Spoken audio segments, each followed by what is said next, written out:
What do you make of Nicodemus? Spiritual seeker? Insightful religious leader? Or maybe a spy from the Sanhedrin? Another possibility raised in an essay by Michael Whittington in the Journal of Biblical Literature is that Nicodemus is a literary type, the suspicious dissembler. And the clues are here. There is this oily flattery.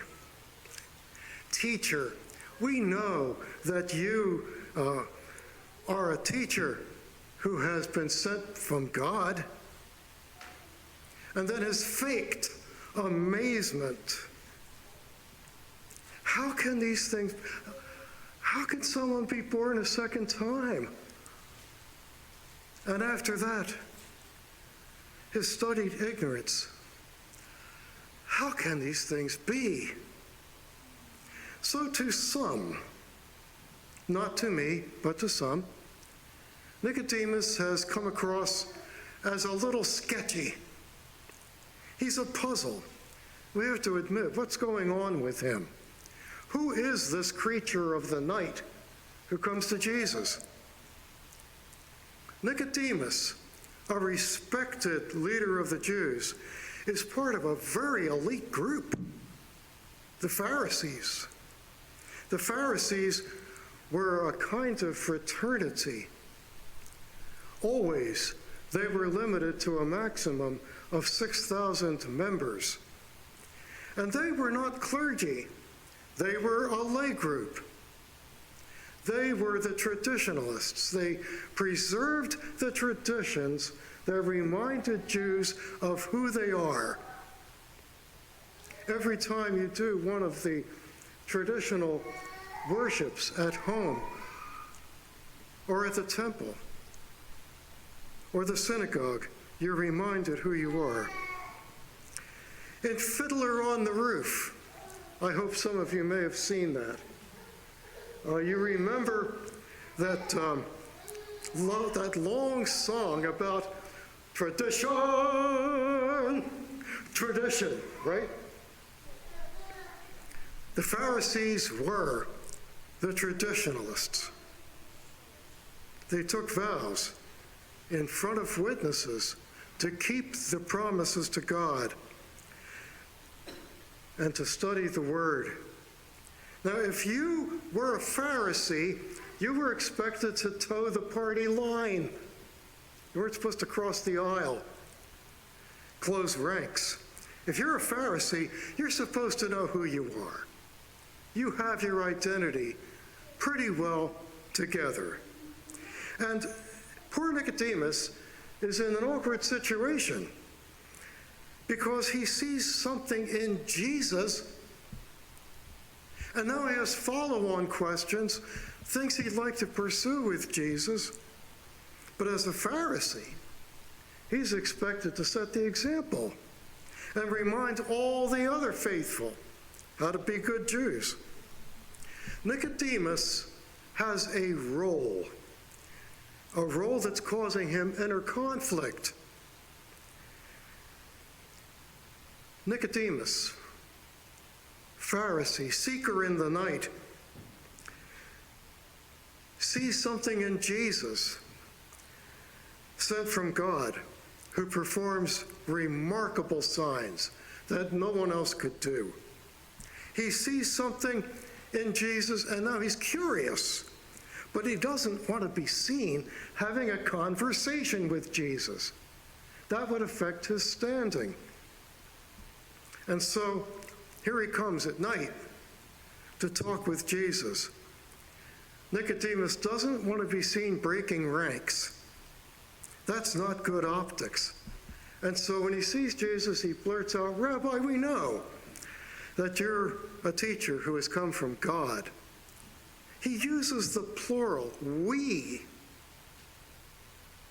Not just I. We know.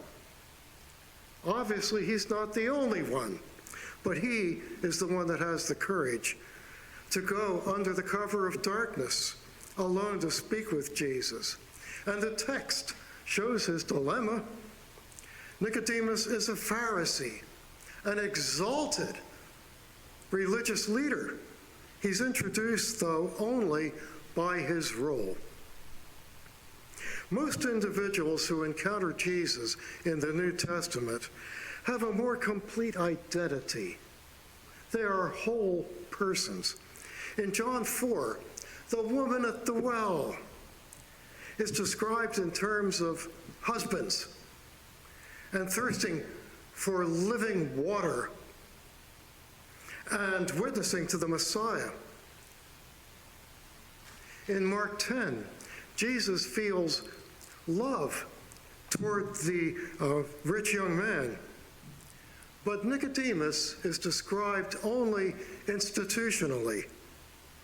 He is his job, he is his group, nothing more until now. Going to Jesus is scandalous because it violates the rules of the fraternity, and that's why he goes fearfully at night. And he tries to fit Jesus into his frame of reference. His questions show us his character.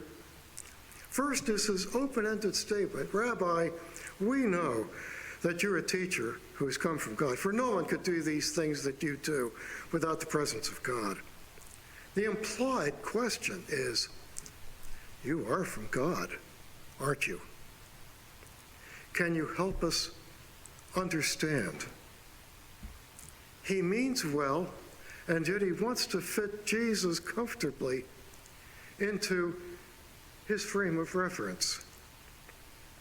So Jesus reframes each thing that Nicodemus says, helping Nicodemus and perhaps us to see things from a little different perspective.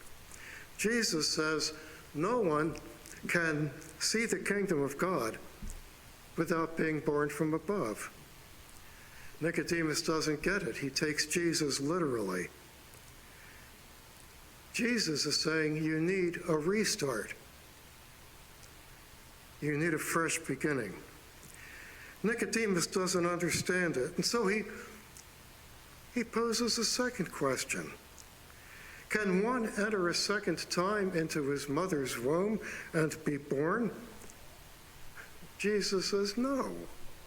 No one can enter the kingdom of God without being born of water and the Spirit. Nicodemus still doesn't quite get it. So his third question, how can these things be? Nicodemus is longing for something more. Well, do you ever wonder what happens to Nicodemus? About what happens with him? Here, he cannot see the kingdom of God on earth, standing right in front of him. But still, let's give him some credit. He followed his curiosity, and he came to Jesus that night. And the same Nicodemus, the Pharisee, later says to the chief priests and other Pharisees who want the temple police to arrest Jesus, he says, wait a minute, that's not how our laws work. Nicodemus sees that justice is being perverted by his tribe, and he does one of the most difficult things there is for anybody to do. He stands up to his own friends, his fellow leaders, his colleagues, and he stands up for the very one that they want to condemn. He says, our law does not judge people without first giving them a hearing to find out what they're doing, does it? You see, Nicodemus can see now. His eyes are opened. He's a long way from that first night encounter with Jesus long ago. I guess we could call it new birth.